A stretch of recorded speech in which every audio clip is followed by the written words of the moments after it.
today I'm going to talk about the cleaning of a number of portraits of Hanseatic merchants by Holbein, painted during the 1530s. This is the painting before cleaning.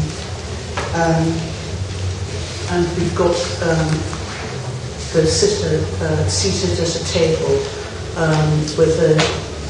covered with a green cloth, with a seal, quill, a book with an inscription on it.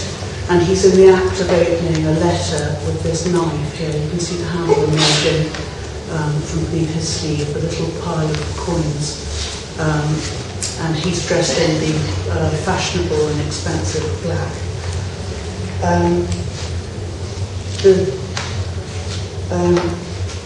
The forthcoming Royal Collection exhibition, Jura to Holbein, the Northern Renaissance, prompted a re-examination of this painting with a view to possible cleaning and display alongside the near contemporary portraits of Derek Bourne and William Ruskin, also in the Royal Collection.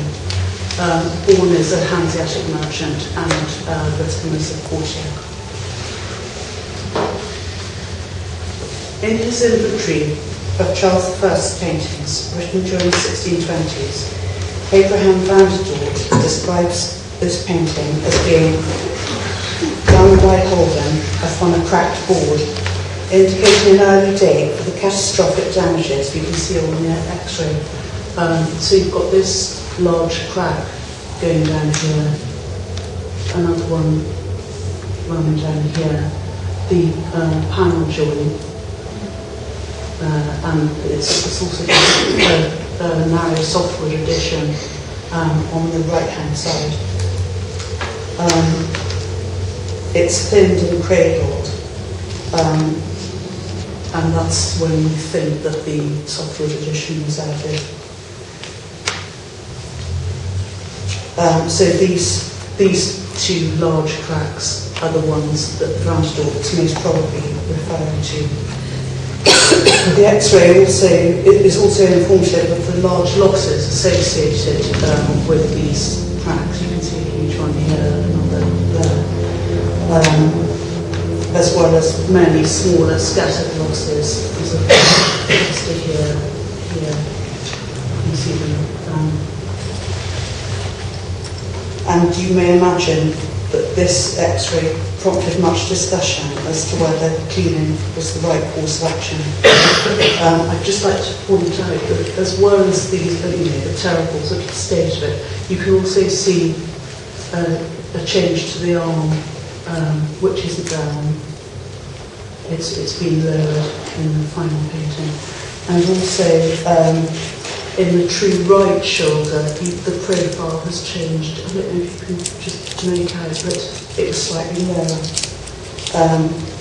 The pale grey background is painted, and then the fur collar painted over this. And because the panel had been thinned so much, it's probably sort of 3 mil.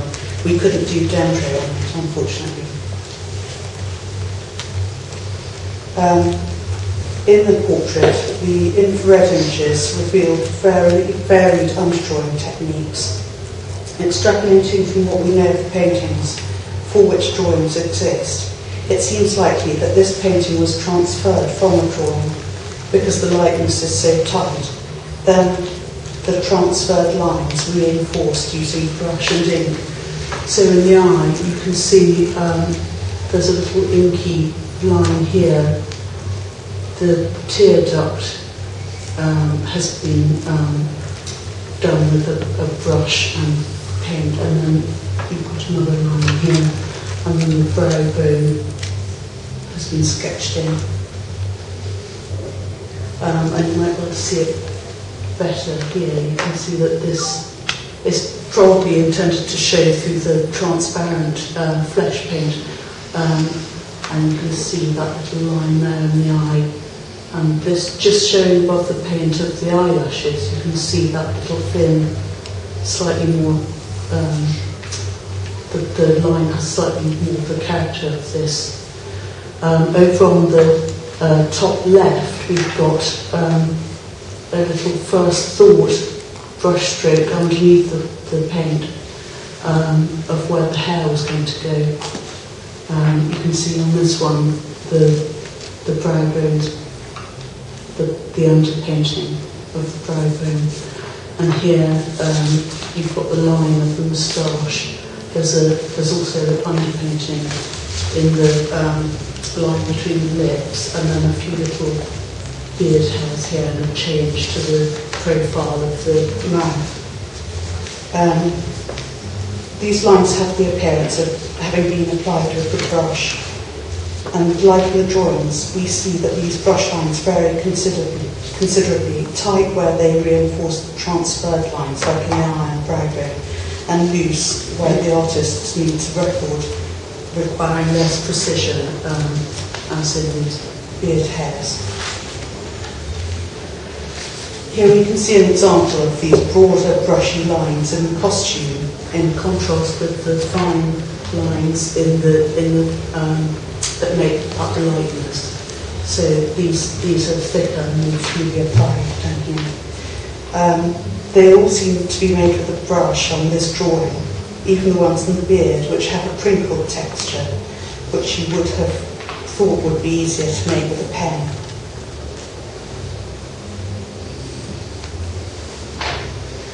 On hats of Antwerp, in the area of the book on the table, to give you an idea of where we are in the painting, here's the quill going across, and this large damage here is this. It's pretty clear that the strokes used to describe placement of the objects on the table are freely brushed in. So you can see that they might have been smaller bits of paper or letters perhaps that he's just dashed in. And this was a particularly exciting moment. I guess with all arms drawing, it's the first time that anyone's seen it for a while. But it's possible that we're the first people to see these particular lines since they were painted over in 1532. The background had been restored, probably early on, if Van der Dort's comments indicated terminus anti-crown for the large cracks in the panelling. The restoration, being of some great age, was particularly insoluble and had to be mechanically removed in places. The original background, you can, this colour's the original, the original background was cooler and much more subtle and interesting. The junctions of the lit and shadowed areas have been revealed, so you can see that it's a wall, and then you kind of go into a little shadowed area. But on the original, it's a much more interesting line and taking into this alcove behind. And the black is actually more modelled than it appears on this slide. And this is on the left-hand side.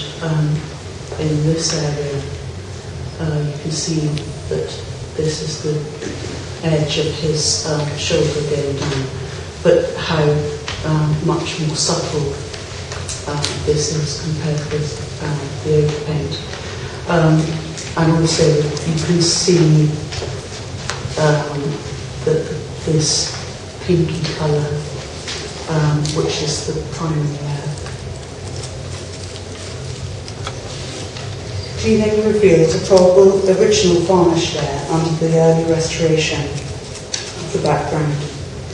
This varnish layer aided the removal of the restoration considerably.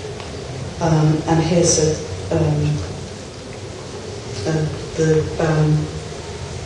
the varnish layer sitting over the original paint.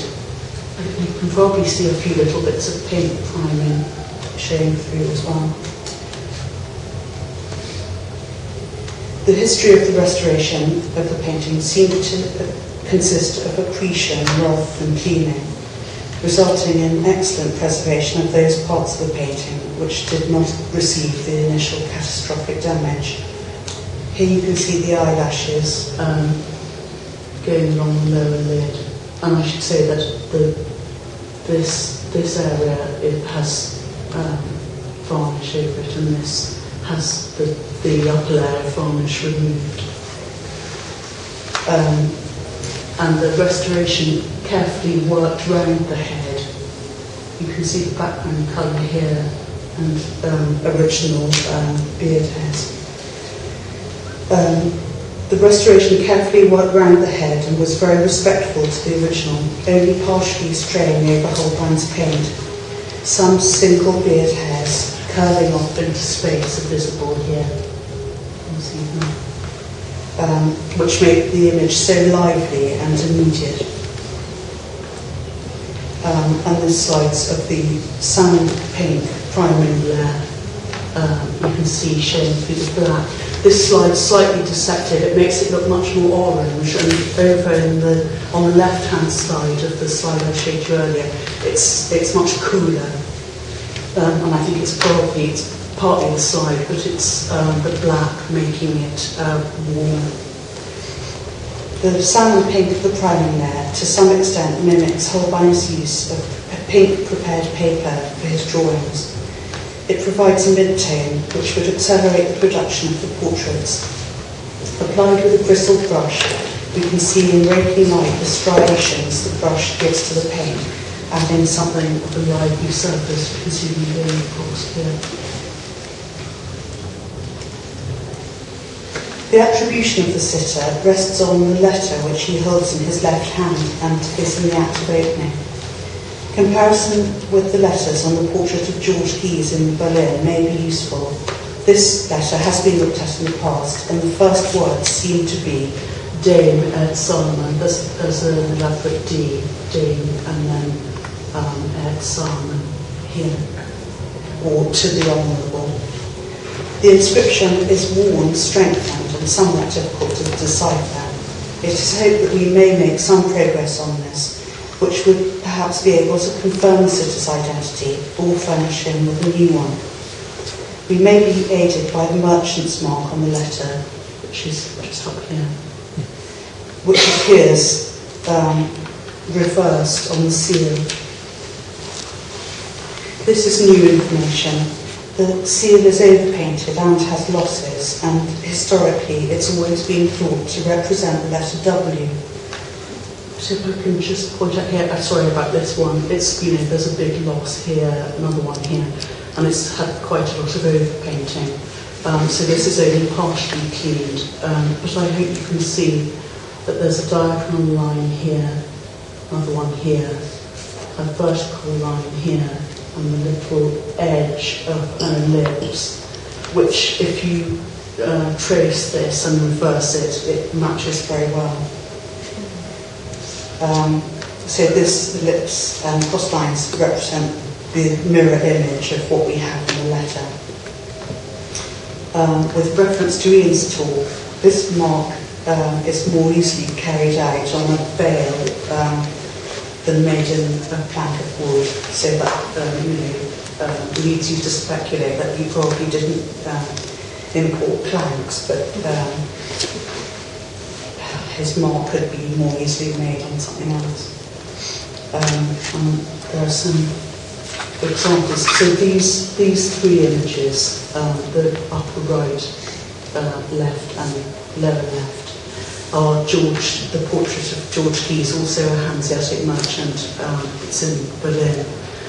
And you can see up here his merchant's mark, which forms part of the address. And sorry about the terrible slide, but it's actually reversed on the end of the seal, which is in much better condition than ours. And that's just a photo of examples of other merchants' marks, which compare somewhat, having a circular motif. It's work in progress, so I haven't got an after treatment for you today. It's hoped that these findings will usefully add to the existing corpus of knowledge on Holbein's working practice. The painting will be on display alongside the World Collection exhibition, Jura to Holbein, the Northern Renaissance, when it opens in London in October 2012. Thank you.